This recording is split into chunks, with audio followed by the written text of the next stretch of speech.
मैं भारत को भारतीयता की मान्यता के आधार पर फिर से खड़ा करना चाहता हूं, उस काम में लगा हूं। और एक काम हम करना चाहते हैं, वो ये कि हमारे देश में आजकल 1000, 500 और 100 के नोट बहुत ज्यादा चलते हैं। 50, 20, 10 के नोट बहुत कम है। कुल करेंसी का 85% 1000, 500, 100 के नोट है और 15% छोटे नोट है। परिणाम उसका यह है कि पाकिस्तान जाली नोट बना के भारत में डालता रहता है। हर साल पाकिस्तान से 18-20 हजार करोड़ के जाली नोट आते हैं, 1000 के, 500 के, 100 के, और वो भारत में मिला देते हैं। माने हर साल 15-20% नकली करेंसी आ जाती है इस देश। वो हमारा सिर दर्द है। हमने उसके लिए एक योजना बनाई है कि पाकिस्तान ये जाली नोट डाल के जो भारत में बर्बादी लाना चाहता है, हम पाकिस्तान का इरादा पूरा नहीं होने देंगे। हम क्या करना चाहते हैं, 1000, 500 और 100 के नोट ही खत्म करना चाहते हैं, रखना ही नहीं है नोट। आप बोलेंगे क्यों? कारण उसका यह है कि इस देश में 84 करोड़ लोगों को तो एक दिन में 20 रुपया मिलता है खर्च करने के लिए। उनको 1000 के नोट की जरूरत क्या, 500 के नोट की जरूरत क्या, 100 के नोट की जरूरत क्या?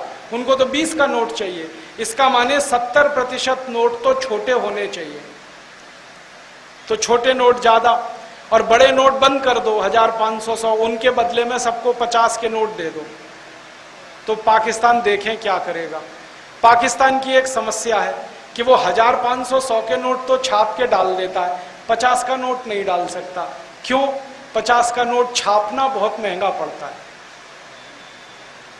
50 का नोट छापने में 53 रुपया खर्च हो जाता है। अभी थोड़े दिन पहले एक पाकिस्तानी एजेंट पकड़ा गया इस देश में। सीबीआई ने उसको गिरफ्तार करके जब इंक्वायरी की और उससे पूछा कि तुम बड़े नोट क्यों लाते हो, 1000, 500, 100 के, 50 का क्यों नहीं लाते, तो उसने कहा कि पाकिस्तान सरकार को 50 का नोट छापने में 53 रुपया खर्च हो जाता है, घाटा है, इसलिए नहीं लाते। और 20 का नोट छापने में 25 खर्च हो जाता है, 10 का नोट छापने में 15 खर्च हो जाता है, 1 का नोट छापने में 2 रुपए खर्च हो जाते हैं, 5 का नोट छापने में 10 रुपए खर्च हो जाते हैं। तो हम छोटे नोट नहीं छाप सकते, हमको ही घाटा है। तो बड़े नोट बंद कर दो, छोटे ही नोट चलने दो।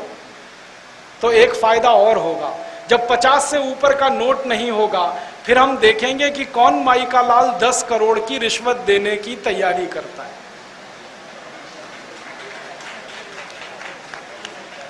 अभी तो 10 करोड़ की रिश्वत देनी है, ब्रीफ केस में भर के ले जाते हैं, दे आते हैं, 1000 के नोट है। फिर 50-50 के नोट रहेंगे। तो 10 करोड़ की रिश्वत देने के लिए एक ट्रक भर के नोट लेके जाना पड़ेगा। देखें कौन ट्रक लेके जाता है और कौन ट्रक रिसीव करता है। रखेगा कहां कोई अपने घर में। माना भ्रष्टाचार घोटाला अपने आप कम, नकली करेंसी का खतरा खत्म, बड़े नोटों की छपाई बंद। आपको मालूम है अमेरिका में $100 से ऊपर का नोट नहीं है। अमेरिकन इकोनॉमी में हाईएस्ट डिनोमिनेशन जो है ना, वो $100 का है। इससे ऊपर का नोट नहीं बनाया उन्होंने। क्यों? वो भी कहते हैं भ्रष्टाचार बढ़ता है उससे। फ्रांस में यूरो डॉलर चलता है, 100 के ऊपर का नोट नहीं है यूरो का, मैक्सिमम 100 है। तो ये लोग मूर्ख नहीं है जो 100 से ऊपर के नोट नहीं बनाते। उनको मालूम है घोटाला भ्रष्टाचार कंट्रोल रहता है इससे, इसलिए उन देशों में घूसखोरी रिश्वतखोरी बहुत कम। ये तो हमने मूर्खता करके 1000-1000 के नोट बनाना शुरू कर दिया, कोई जरूरत नहीं है इसकी। तो ऐसे हम कुछ परिवर्तन करना चाहते हैं। अर्थव्यवस्था क्या है कि नेताओं ने जो लूट कर काला धन विदेशों में जमा किया है, इसको वापस लाकर इससे विकास करना है देश का। और ये लूट का धन 258 लाख करोड़ है, कोई मामूली रकम नहीं है। इसको वापस लाके विकास करना है। आप बोलेंगे ये कैसे आएगा? इसको वापस लाने के 4 रास्ते हैं। पहला रास्ता है कि जिन विदेशी बैंकों में यह धन जमा है, उन बैंकों में यह धन निजी संपत्ति के रूप में जमा है, व्यक्तिगत संपत्ति, किसी नेता की, किसी अधिकारी की। व्यक्तिगत संपत्ति, निजी संपत्ति। अगर हम इस धन को राष्ट्र की संपत्ति घोषित करा सकें तो ये धन किसी भी बैंक में जमा नहीं हो सकता, ये वापस आएगा भारत में।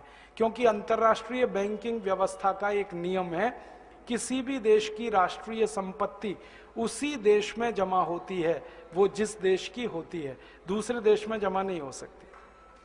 तो अब तक जो जमा है वो निजी संपत्ति है, हम इसको राष्ट्र की संपत्ति बना दें तो ये वापस आएगा। आप बोलेंगे ये कौन करेगा? इस काम को करने के लिए दो संस्थाएं हमारे पास हैं, एक का नाम है सुप्रीम कोर्ट और एक का नाम है संसद। सुप्रीम कोर्ट की ताकत है कि वो किसी भी संपत्ति को राष्ट्रीय संपत्ति घोषित कर सकता है, और सुप्रीम कोर्ट ने एक बार ऐसा किया था। यूरिया घोटाला हुआ जब नरसिम्हा राव के जमाने में, तो 133 करोड़ रुपए चला गया था देश के बाहर। सुप्रीम कोर्ट ने उसको राष्ट्रीय संपत्ति घोषित करके वापस मंगा लिया, और स्विस बैंक से वो 133 करोड़ रुपए वापस आ गया। और पता है, वो नरसिम्हा राव के बेटे के खाते में जमा था। हाँ, और सुप्रीम कोर्ट ने नरसिम्हा राव के बेटे को जेल भेज दिया। प्रधानमंत्री के बेटे को जेल भेजा था, वो मैं भूला नहीं कभी भी। सुप्रीम कोर्ट में इतनी ताकत है। तो हमने सुप्रीम कोर्ट में एक मुकदमा लगाया है अभी 6 महीने पहले, ये जो भारत स्वाभिमान नाम की संस्था है ना, इसकी तरफ से। और मुकदमा हमारा एक ही है कि अगर यूरिया घोटाले का पैसा सुप्रीम कोर्ट ने राष्ट्र की संपत्ति घोषित किया था, तो चारा घोटाले का भी राष्ट्र की संपत्ति है, बोफोर्स घोटाले का भी राष्ट्र की संपत्ति है, सभी घोटालों का पैसा राष्ट्र की संपत्ति है। और इस तर्क से अगर सुप्रीम कोर्ट सहमत हो जाए तो 258 लाख करोड़ को राष्ट्र की संपत्ति वो घोषित कर सकता है। और ये घोषणा होते ही हम इंटरनेशनल कोर्ट ऑफ जस्टिस में जा सकते हैं फैसले को लेकर, और आईसीजे ऑर्डर करे तो दुनिया के 70 देशों की बैंकों को पैसा वो वापस करना पड़ेगा भारत को।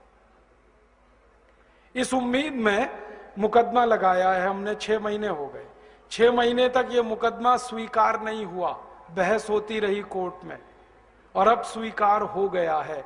कोर्ट ने तैयार मान लिया कि अब ये मुकदमा सुना जाएगा।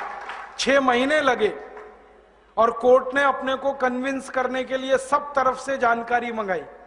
हमने कहा, उतने पे विश्वास नहीं किया कोर्ट ने। एक अंतर्राष्ट्रीय संस्था को कॉल किया कोर्ट ने, उसका नाम है ट्रांसपेरेंसी इंटरनेशनल। उन्होंने आके सारे दस्तावेज कोर्ट में पेश किए कि भारत का कितना ब्लैक मनी। फिर और एक संस्था को कॉल किया कोर्ट ने, उनका नाम है टैक्स जस्टिस नेटवर्क। उनको बुलाया, उन्होंने दस्तावेज दिए।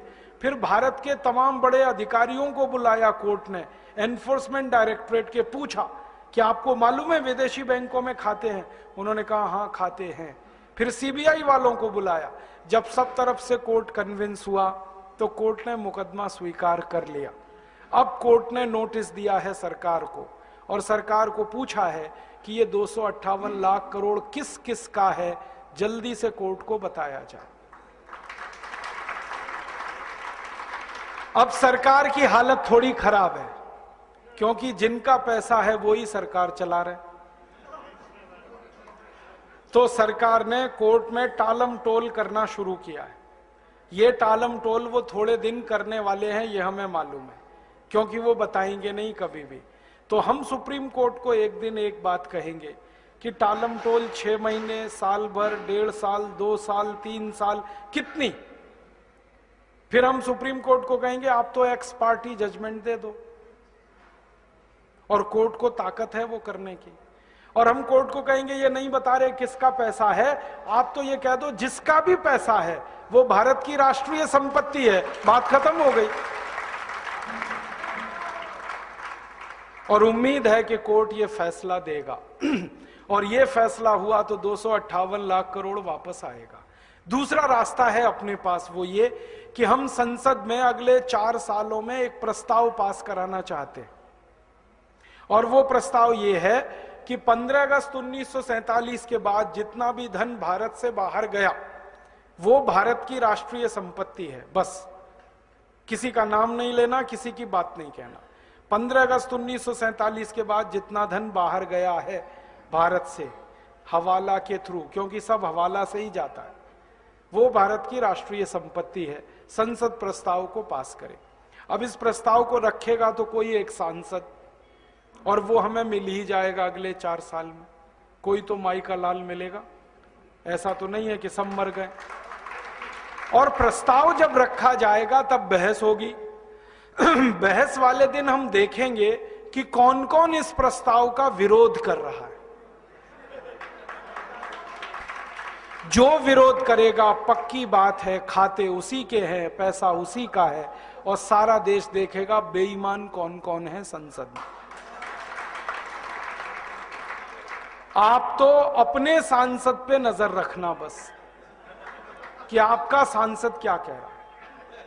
हर एक इलाके में मैं घूम घूम के लोगों से एक ही बात कह रहा हूं कि जिस दिन ये प्रस्ताव आएगा, टीवी पर बहस आएगी, क्योंकि अब डायरेक्ट टेलीकास्ट होने लगा है।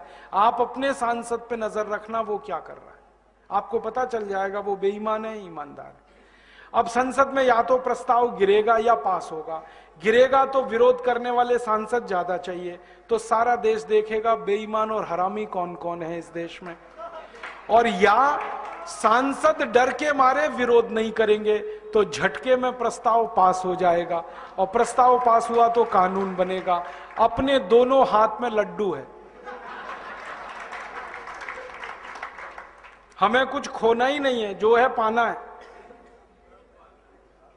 तो या तो बेईमानों को एक्सपोज करेंगे पूरे देश में, और घूम घूम कर कहेंगे कि ऐसे हरामी और बेईमानों को दोबारा चुनकर मत भेजो, जो विदेशी पैसे को वापस लाना ही नहीं चाहते, जो देश को अमीर होने ही नहीं देना चाहते, जो गरीबी मिटने ही नहीं देना चाहते इस देश की।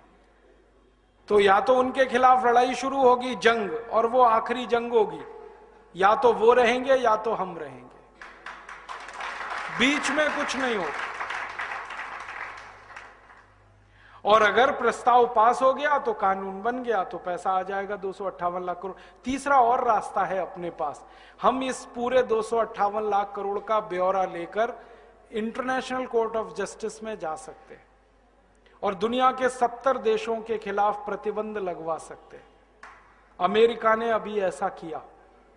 आपको मालूम है अमेरिका में भी भ्रष्टाचार है, वहां के भी लूटखोर नेता हैं, उन्होंने भी स्विस बैंक में खाते खोल रखे थे। बराक ओबामा ने अभी एक झटके में वो सब ठीक किया। उसने कानून बनवाया पहले अपने देश में, और वो कानून से पैसा ले आया। स्विस बैंक से 780 अरब डॉलर लाया निकाल के बराक ओबामा, और उसने अपनी इंडस्ट्री में लगा दिया वो पैसा।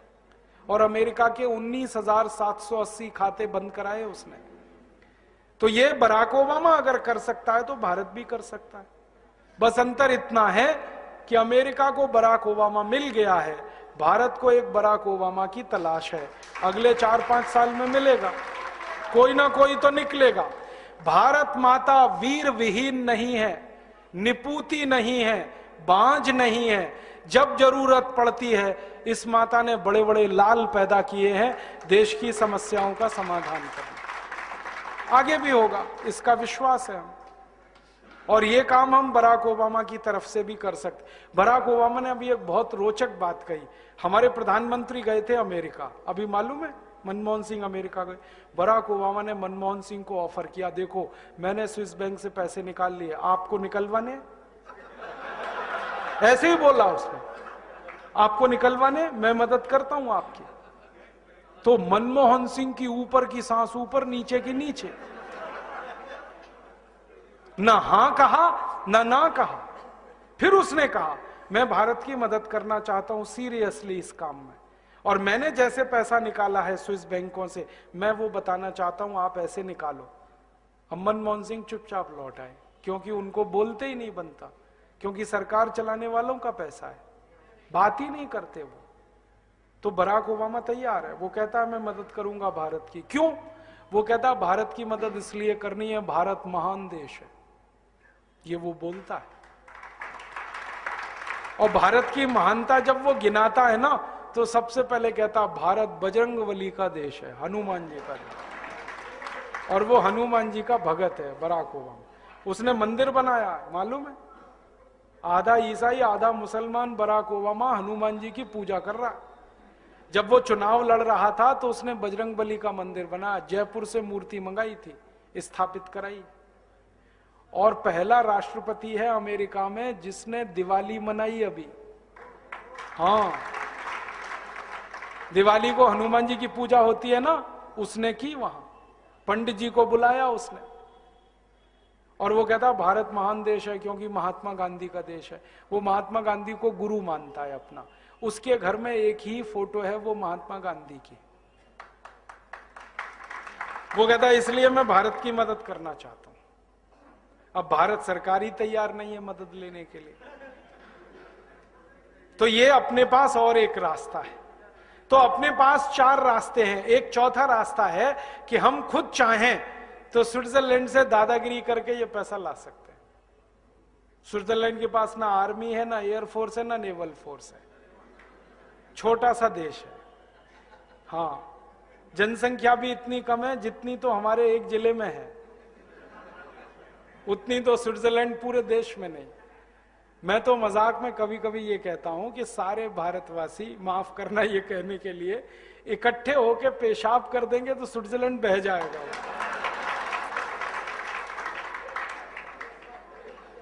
इतना पिद्दी सा देश है। 2 घंटे कार चलाओ तो स्विट्जरलैंड की सीमा खत्म हो जाती है, दूसरे देश में कार घुस जाती है। पुलिस उनके पास है नहीं, आर्मी है नहीं, थोड़ी दादागिरी करो वो तो दे देंगे। अमेरिका ने अभी कहा था उनको कि इराक का ध्यान है, अफगानिस्तान का ध्यान है, वो आपका भी हाल हो सकता है। तुरंत उन्होंने पैसे निकाल के दे दिए, 1 मिनट नहीं लगा। तो अपने पास 4 रास्ते हैं। पहले तीनों रास्तों का उपयोग करेंगे।